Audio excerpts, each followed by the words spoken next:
ஏமா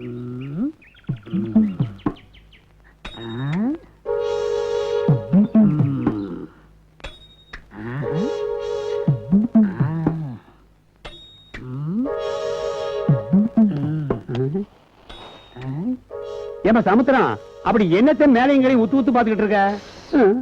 நானும் ரொம்ப நேரமா பாத்துக்கிட்டு தான் இருக்கேன். பேசவும் மாட்டேங்கிறான், சொல்லவும் மாட்டேங்கிறான். அப்படி என்னதான் பாக்குற சொல்ல.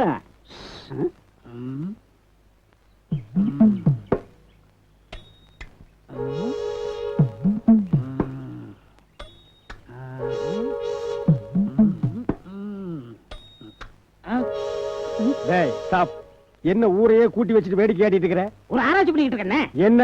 பத்திரிகையில என் பேர் வரணும், இந்த ஊரே என்ன பத்தி பேசணும், அதான் லட்சியம். இது என்னடா பெரிய விஷயம்? ஓடுற ரயில்ல தண்டவாளத்துல தலையை கொடுத்துரு, தமிழ் பத்திரிகையில உன் பேர் வரும். அது பிடிக்கலையா? உங்க வீட்டுக்கு பக்கத்துல பச்சை குழந்தை இருக்கா? இருக்கு. அத புடிச்சு கடிச்சு தின்று. இந்தியன் எக்ஸ்பிரஸ் இங்கிலீஷ் பத்திரிகையில உன் பேர் வரும். விளையாடாதீங்க. என் கண்டுபிடிப்பை பத்தி நீங்க கேள்விப்பட்டீங்கன்னா நீங்களே அசந்து போயிருவீங்க. எங்க அசத்து? இதுக்கு பேர் ஏன் விழுதுன்னு வந்துச்சு தெரியுமா? எனக்கு தெரியாது. உங்களுக்கு தெரியும்? தெரியாது. அம்மா உங்களுக்கு தெரியுமா? சார் உங்களுக்கு தெரியுமா? நீங்க யாருக்குமே தெரியாதுங்க. என்ன நக்கலா? இது என்ன நாக்கலா? எனக்கு தெரிஞ்ச கூட உங்களுக்கு தெரியலையே. தெரியலையம்மா. இது மேல இருந்து கீழே விழுகிறதுனாலதான் இதுக்கு விழுதுன்னு பேரு. நான் ஒரு கண்டுபிடிச்சிருக்கேன். என்ன? அத கேட்டா நீங்க அசந்து போயிடுவீங்க. சொல்லுங்க. இந்த மரத்துக்கு அடியில் இருந்து ஒண்ணு கிளம்பும். என்னது? அதான் அடி விழுது. அது இங்க இருக்கு. அதான் உனக்கு தெரியுமா? தெரியாதே. சத்தியமா தெரியாதுங்க. அந்த பாய கொடுங்க. உட்காருங்க. உட்காருங்க. சார், அந்த அடி விழுத காட்டுங்க. இந்த நியூஸ் பேப்பர்ல வராது, டிவில வரும். உங்களுக்கு தெரியாத ஒண்ணும் இல்ல, விலைவாசி எல்லாம் ஏறி போச்சு, கொஞ்சம் பார்த்து போட்டு கொடுங்க.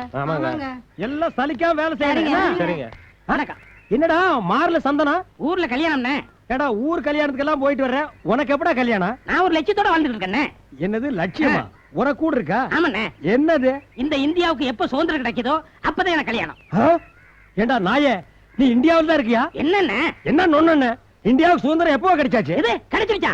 எப்பண்ணே? அது ஏதோ ஒரு நாள் ராத்திரி 12 மணிக்கு கொடுத்தாங்க போல இருக்கு. என்னண்ணே அநியாயமா இருக்கு? நான் தூங்கிட்டு இருக்கும் போது சுதந்திரத்தை கொடுத்தா எனக்கு எப்படி தெரியும்? இவர் பெரிய கவர்னர் ஜெனரல், இவரை தட்டி எழுப்பி இந்தியாவுக்கு நாங்க சுதந்திரம் கொடுக்கறோங்கோ, சுதந்திரம் கொடுக்கறோங்கோன்னு கூவி கூவி கொடுப்பாங்களா? நாயே 50 வருஷம் ஆச்சு கொடுத்து, இப்ப வந்து பழைய தோலை நாய் கடிச்ச மாதிரி கடிச்சிட்டு இருக்கான் பாரு. அப்போ நான் பிறக்கிறதுக்கு முன்னாடியே கொடுத்துட்டாங்களா? இறக்கிறதுக்கு முன்னாலேயாவது இந்த உண்மையை தெரிஞ்சுக்கிட்டியே, அது இந்தியாவுக்கு ரொம்ப நல்லதுடா. அநியாயமா என் இளமையும் அழகும் வீணாய் போச்சு. என்ன நீ கலாட்டா பண்றதுக்குனே வந்திருக்கிறியா? இல்லையே. இப்ப என்ன சொன்ன நீ? இளமையும் அழகும் வீணாய் போச்சுன்னே. சரி, முதல்ல சொன்னியே, அத ஒரு குத்து மதிப்பா நான் ஒத்துக்கிறேன். ரெண்டாவது சொன்ன என்னது? அழகு. வெட்டு குத்து நடந்து போயிரு. முடிய சிறைச்ச கரடி மாதிரி ஒரு மூஞ்சியை வச்சுக்கிட்டு அழக பத்தி பேசுற நீ. சரி, அதை விடுங்க. இப்ப அந்த சுதந்திரம் யார்ட்ட இருக்கு? எனக்கு உண்மை தெரிஞ்சாங்க. அந்த சுதந்திரம் எங்க போயிடுச்சு? யார்ட்ட இருக்கு? சொல்லுங்க. நீங்க அடிச்சாலும் சரி, நீச்சாலும் சரி, நீ சொல்லனா தலைவடிச்சு போவோம். சொல்லுங்க, அந்த சுதந்திரம் யார்ட்ட இருக்கு? சொல்லுங்க, சொல்லுங்க. அந்த மல்லாக்கு படுறான, அவனை போய் கேளு. டேய், ஏன்டா இப்படி விடுற? நாய்க்கு துரத்துதா? பேப்பரை பாருங்கண்ணே. அண்ணா, இன்னைக்கு வேட்புமனு தாக்கல் செய்ய போறாங்க. அதனால உனக்கு என்ன? நீங்க கொஞ்சம் பணம் கொடுத்தீங்கன்னா நான் தேர்தல் நின்றுவேன். எது, நீ தேர்தல் நிக்கிறியா? ஆமாண்ணே, சும்மா தானே இருக்கேன். நான் நின்னேன். ஏண்டா சும்மா இருக்கிறவன் எல்லாம் தேர்தல் நிக்கணுமா? தேர்தல் நிக்கிறதுக்கு ஒரு மரியாதையே கிடையாதா? தெருவுல நிக்கிற நாய் நீ தேர்தல் நிக்கணுமா? ஜனநாயக நாட்டுல யார் வேணாலும் தேர்தலில் நிக்கலாம்னே. அது சரி, யார் வேணாலும் நிக்கலாம். ஆனா ஓட்டு போடுறது ஜனங்க தானே. உனக்கு யாரா ஓட்டு போடுவா? ஏன் இன மக்கள் எனக்கு ஓட்டு போடுவாங்கண்ணே. ஓ இன மக்கள் யாருமே இந்தியாவில் இல்ல, எல்லாரும் ஆப்பிரிக்காவில் இருக்காங்க. நாய், பன்னி, எருமை, பேய், பிசாசு இதெல்லாம் ஓட்டு போட்டா நீ ஜெயிக்கலாம். ஆனா அதுகளுக்கெல்லாம் ஓட்டு உரிமை இல்லையே. விளையாடாதீங்கண்ணே. நீங்க மட்டும் பணம் கொடுத்தீங்கன்னா நான் டிக்கெட் வாங்கிடுவேன். உன்ன மாதிரி அரை டிக்கெட், கால் டிக்கெட், முக்கால் டிக்கெட், பிளாக் டிக்கெட், இதுகளுக்கெல்லாம் டிக்கெட் கொடுத்தா நாட்டுக்கே டிக்கெட் வாங்கிட வேண்டியது. நாட்டை விடுங்கண்ணே. நான் மட்டும் ஜெயிச்சு வந்தேன்னா நம்ம கிராமத்தை இந்தியாவோட எனக்கு உயிரை கொடுத்து போராடுவேன். இப்போ நம்ம கிராமம் இந்தியாவுக்குள்ள இல்ல. சைனா பார்டர் இருக்கா? அது எனக்கு தெரியாது. இல்ல ரஷ்யா பார்டர் இருக்கா? இல்ல பாகிஸ்தான் பார்டர் இருக்கா?